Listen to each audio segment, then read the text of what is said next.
ప్రకాశం జిల్లా దర్శి పట్టణంలోని ఎన్టీఆర్ పల్లెవనం పార్కును శుక్రవారం సాయంత్రం Darsi Telugu Desam party incharge doctor Gottipati Lakshmi సందర్శించి పార్కులో వాకింగ్ చేశారు. ఈ సందర్భంగా పార్కు అభివృద్ధిపై పలు సూచనలు చేశారు.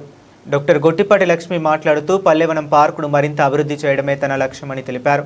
వాకర్స్కు ఎలాంటి ఇబ్బందులు లేకుండా ప్రత్యేక చర్యలు తీసుకుంటున్నామని, ముఖ్యంగా మహిళలు రాత్రి సమయంలో కూడా భద్రంగా వాకింగ్ చేయడానికి ఎలక్ట్రికల్ లైట్లు ఏర్పాటు చేస్తున్నట్లు పేర్కొన్నారు. పార్కులో ఇటీవల చోటు చేసుకున్న అగ్ని ప్రమాదాలపై ఆమె ఆగ్రహం వ్యక్తం చేశారు. కొందరు ఆకతాయిల మొక్కులను అగ్నికి ఆహుతి చేస్తున్నారని ఆవేదన వ్యక్తం చేస్తూ ఇటువంటి ఘటనలను అరికట్టేందుకు పోలీస్ మరియు మున్సిపల్ శాఖలు సీరియస్గా విచారణ చేపట్టాలని ఆదేశించారు. భవిష్యత్తులో ఇలాంటి ఘటనలు పునరావృతం కాకుండా సీసీ కెమెరాలు ఏర్పాటు చేయాలని సూచించారు.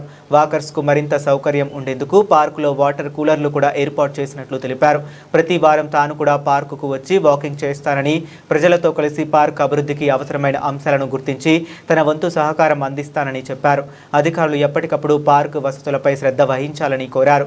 ఈ కార్యక్రమంలో DSP M Muralikrishna, CI Y Ramarao, SI M Murali, Darsi municipal commissioner Arjunrao, Darsi society అధ్యక్షులు Kalavakolanu Chandrasekhar, municipal chairman Narapasetti Pichaiah, Darsi AMC chairman Daram Nagaveni, Subbarao, Ongole parliament TDP ఉపాధ్యక్షులు కాటరాజు నాగరాజు, మండల టీడీపీ అధ్యక్షులు మారెల వెంకటేశ్వర్లు, కూటమి శ్రేణులు పాల్గొన్నారు.